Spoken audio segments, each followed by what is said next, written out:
গঙ্গাসাগর মেলায় যাওয়ার জন্য আমাদের প্রথমে কাকদ্বীপ স্টেশনে নামতে হয়েছিল এবং সেখান থেকে টোটো করে স্টিমার ঘাটের কাছে আসা হয় এবং দেখতেই পাচ্ছ বিশাল বড় একটা স্টিমার আমাদের সামনে চলে এসেছে।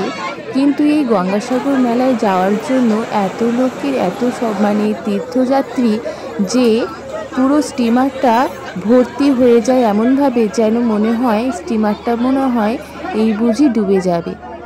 গঙ্গা পার হওয়ার সময় বিশাল বড় একটা টাওয়ার দেখতে পাই, যেটা দেখতে খুবই অসাধারণ লাগে।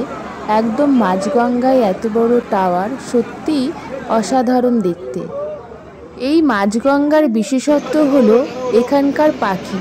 এই পাখিগুলো দেখতে অসাধারণ। দেখতেই পাচ্ছ এই পাখিগুলি জলেও ভাসে আবার আকাশেও ওড়ে। এরপরে আমরা চলে এলাম তীর্থযাত্রীদের মাঝে, যেখানে গোটা রাত তাদের সাথে কাটাতে হয়েছিল, তারপরেই গঙ্গাসাগরে যেতে পারি।